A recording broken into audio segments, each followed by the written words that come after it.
Shalom leiboy naboy, Hashem lo yishmari.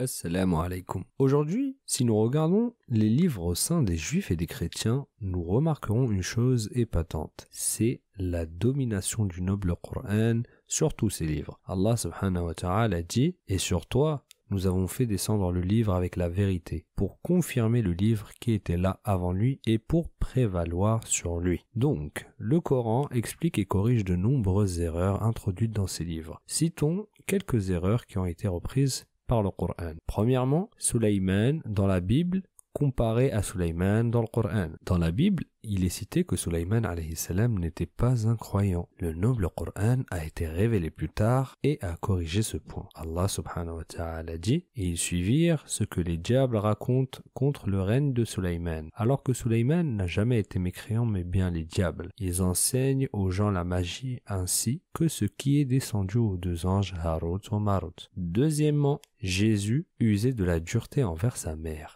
La Bible dit que Isa, Jésus alayhi salam, aurait dit à sa mère « Femme, qu'y a-t-il entre moi et toi ?» Des mots durs et étranges. Comment cela peut-il venir d'un grand prophète comme Jésus alayhi salam? Même l'interprétation des chrétiens sur ce passage de la Bible reste floue. Le noble Coran a été révélé plus tard et nous a enseigné qu'au contraire, Isa alayhi salam était bon envers sa mère. Il ne lui a jamais dit de mauvaises paroles ou parlé d'une manière rabaissante. Il dit « Je suis vraiment le serviteur d'Allah, il m'a donné le livre et m'a désigné prophète. Où que je sois, il m'a rendu béni et il m'a recommandé, tant que je vivrai, la prière et la zakat, et la bonté envers ma mère. Il ne m'a fait ni violent ni malheureux. Et que la paix soit sur moi le jour où je naquis, le jour où je mourrai et le jour où je serai ressuscité vivant. Tel est Isa, fils de Marie. Parole de vérité dont il doute. Il ne convient pas à Allah de s'attribuer un fils, gloire et pureté à lui. Quand il décide d'une chose, il dit seulement soit et elle est. Certes, Allah est mon Seigneur tout comme votre Seigneur. Adorez-le donc, voilà un droit chemin. Les sectes divergèrent entre elles, alors malheur aux mécréants lors de la vue d'un jour terrible. D'ailleurs, voyez comment Allah nous prévient que les chrétiens se sont divisés en sectes, ce qui rejoint les informations que l'on vous a exposées dans le 7e épisode au sujet du concile de Nicée. Troisièmement, Jésus a été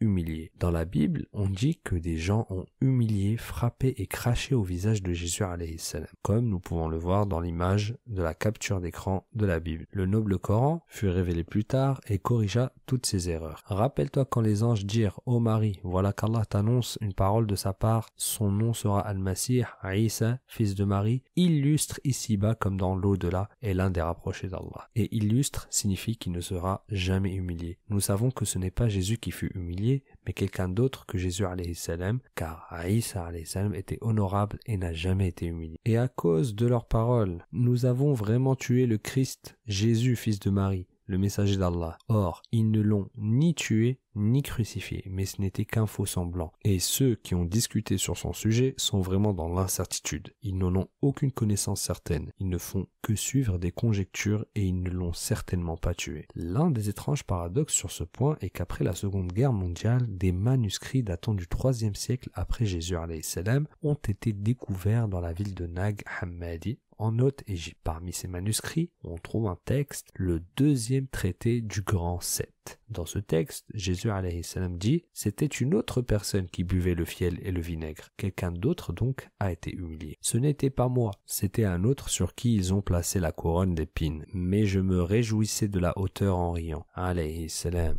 Que la paix soit sur lui. » Ce texte nouvellement découvert confirme ce que le noble Coran a déclaré. Jésus alayhi salam n'a jamais été humilié. Quatrièmement, Dieu s'est reposé le 7e jour. Faux. La Bible prétend à tort qu'après que Dieu subhanahu wa ta'ala ait créé les cieux et la terre, il s'est reposé. En 6 jours, l'Éternel a fait les cieux et la terre, et le 7e jour, il a cessé son œuvre et il s'est reposé. Le noble Coran a été révélé plus tard et corrigé cette affirmation. Allah subhanahu wa ta'ala dit « En effet, nous avons avons créé les cieux et la terre et ce qui existe entre eux en 6 jours, sans éprouver la moindre lassitude. Aucun épuisement ni fatigue n'a touché Allah, subhanahu wa ta'ala, gloire à lui. Comment peut-on lui attribuer ces caractéristiques de créature alors qu'il est le créateur? Si seulement il lisait le noble Coran, il trouverait toutes les réponses qu'il cherche. Car Allah dit « Et nous avons fait descendre sur toi le livre qu'afin que tu leur montres clairement le motif de leur dissension. » De même qu'un guide et une miséricorde pour des gens croyants. Ce Coran raconte aux enfants d'Israël la plupart des sujets sur lesquels ils divergent. Cinquièmement, une nation bénira Abraham. La Bible annonce qu'Abraham, Ibrahim, alayhi salatu wassalam, sera béni et qu'il y aura des gens qui béniront Abraham. Et ces gens seront bénis par Dieu. On lit dans la Bible, Genèse 12, verset 3, « Je bénirai ceux qui te béniront et je maudirai ceux qui te maudiront. » Et aujourd'hui, qui est-ce qui bénit Abraham plus que la nation islamique? Nous le disons dans le tashahhud de chaque prière, au moins 17 fois par jour. Personne ne bénit Abraham plus que nous. Allahumma barik ala Muhammad wa ala ali Muhammad, kama barakta ala Ibrahim wa ala ali Ibrahim. Oh Allah, bénis Muhammad et la famille de Muhammad, comme tu as béni Abraham et la famille d'Abraham. Alors que chez d'autres personnes qui ont changé la religion de Dieu, on plaçait Abraham sous la malédiction, comme cité dans ce message de Paul dans Galates 3. De sorte que ceux qui croient sont bénis avec Abraham le croyant, car tous ceux qui s'attachent aux œuvres de la loi sont sous la malédiction. Sixièmement, la fin des prophètes inexpliquée par les chrétiens et les juifs. Le noble Coran répond à une grande énigme qui est l'arrêt soudain de la prophétie parmi les enfants d'Israël. Quelle est la raison de la cessation soudaine de la prophétie parmi les enfants d'Israël? Il n'y a plus de prophètes chez les enfants d'Israël, alors qu'à chaque fois qu'un prophète mourait parmi les enfants d'Israël, un autre prophète venait après lui. Les enfants d'Israël ont toujours eu un prophète parmi eux.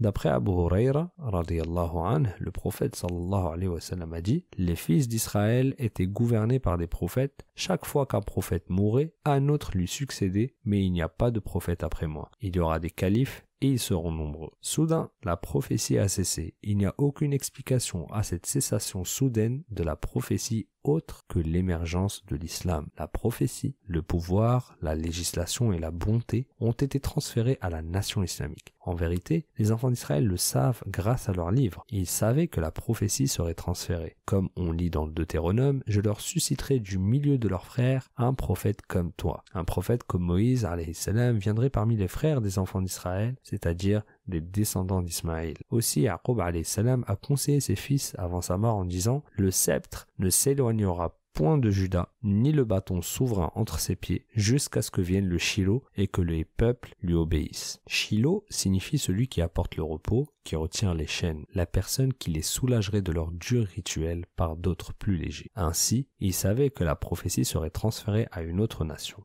De plus, Dieu, dans la Bible, dit au prophète Haggé, « J'ébranlerai toutes les nations, les trésors de toutes les nations viendront. » Nous l'avons déjà expliqué en détail dans les épisodes précédents de cette série. Nous avons expliqué que cette phrase, les trésors de toutes les nations en hébreu signifie Hamdat kol hagoyim, qui signifie en arabe Muhammad ou Ahmad kullal umam ou kullal ummiyin, qui signifie Muhammad de tous les goyim, Muhammad de tous les gentils. En outre, Isa alayhi salam a dit, « Le royaume de Dieu vous sera enlevé et donné à une nation qui en produira ses fruits. » Le pouvoir, la législation et la prophétie seraient transférés à une autre nation. C'est l'explication de la cessation soudaine de la prophétie parmi les enfants d'Israël. C'est une preuve logique de leur livre que la prophétie a été transférée à une autre nation. Le noble Coran fournit également une explication pour de nombreux sujets mystérieux dans la Bible. On continue. Septièmement, la disparition soudaine du prophète Isra. Au 5e siècle après Jésus, une grande figure a émergé, Esdras ou Uzair ou Ezra. Ezra avait une grande connaissance de la Bible qui a été brûlée par le roi babylonien Nabuchodonosor. Nabuchodonosor était un roi babylonien qui a capturé puis emmené les Juifs en captivité à Babylone. Il a ruiné leur terre et a brûlé la Bible. Après la captivité, les Juifs ont vécu à Babylone pendant de nombreuses années, jusqu'à l'émergence d'Ezra. Ezra a donc conduit les croyants à Jérusalem et retrouva les écritures perdues. Aux abords de Jérusalem, il trouva une ville en ruine dans laquelle la corruption et l'idolâtrie s'étaient répandues. Voici l'étrange mystère auquel les Juifs n'ont pas encore trouvé d'explication. Ezra disparaît. Ezra est parti de Babylone vers Jérusalem à la 7e année du règne d'Artaxerxès. Et après 13 ans, une autre personne s'est déplacée à Jérusalem nommée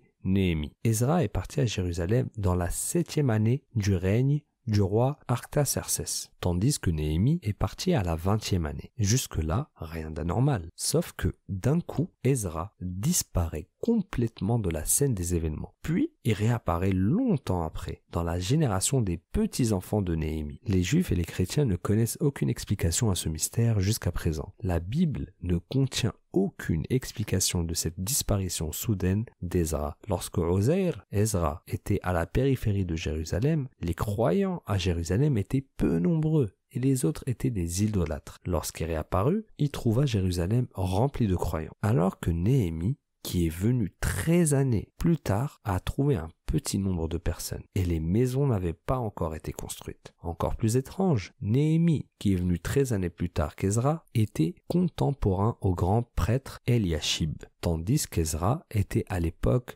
de Johanan, le petit-fils d'Eliashib. Il s'agit bien du petit-fils d'Eliashib et non pas son fils direct. Certains essayent de trouver encore une explication par des prétendues ou potentielles erreurs. Mais ce mystère les a laissés tous en grand suspense. Ezra disparaît pendant 3 générations et réapparaît à l'époque du petit-fils du grand prêtre. Une génération dure entre 30 et 40 ans, ce qui signifie 3 générations, 100 ans à peu près. Selon le site web de l'université de Saint-Andrew, il existe un problème déroutant. La chronologie des événements de Ezra est déroutante. Probablement, l'explication de ce problème est que la personne que Dieu a fait mourir pendant 100 ans, elle l'a ensuite ressuscité, est Ezra, et que la ville mentionnée dans le verset est Jérusalem. C'est l'opinion des principaux compagnons et des savants de l'interprétation comme Ibn Abbas, Qatada, Ikrima, Ad-Dahhak, As-Suddi et de nombreux autres savants. Après que Dieu ait ressuscité Ezra 100 années plus tard et qu'il soit entré dans la ville, il l'a trouvé rempli de monde et un mur a été construit autour. Ce mur a été construit par Néhémie alors que Ezra était absent à ce moment-là. Il y a un livre entier dans la Bible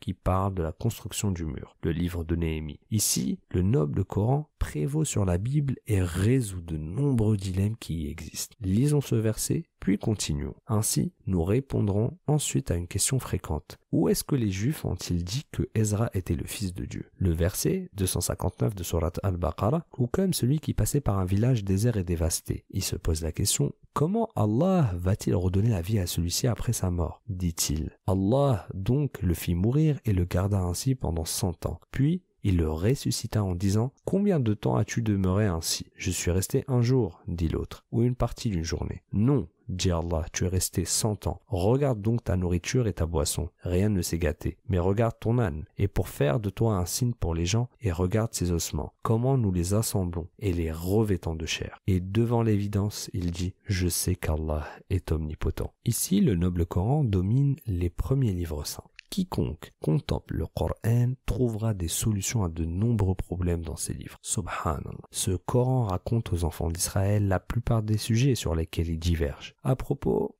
il y a une question très fréquente. Où est-ce que les Juifs ont-ils dit que Ezra était le fils de Dieu? Car dans notre religion, on nous apprend que Allah a dit dans le Coran, les Juifs disent Uzair est fils d'Allah et les chrétiens disent le Christ est fils d'Allah. Telle est leur parole provenant de leur bouche, ils imitent le dire des mécréants avant eux, qu'Allah les anéantisse, comment s'écartent-ils de la vérité? Cette parole ne doit pas nécessairement être énoncée dans la Bible, comme Allah le dit, telle est la parole provenant de leur bouche. Ça veut dire qu'elle n'est pas forcément rédigée quelque part. Cependant, les Juifs avaient déjà sanctifié et glorifié Ezra, et ceci est écrit dans certains de leurs livres. Dans le livre d'Esdras 2, qui était attaché au livre d'Esdras, il est dit que les Juifs ont déifié et glorifié Esdras. Ils en ont fait l'apothéose. Ce livre est resté longtemps l'un des livres saints des Juifs. Par conséquent, les principales références religieuses juives et chrétiennes citent beaucoup de ce livre, parce qu'il était inclus dans la Bible. Ainsi, ce livre était autrefois un livre canonique.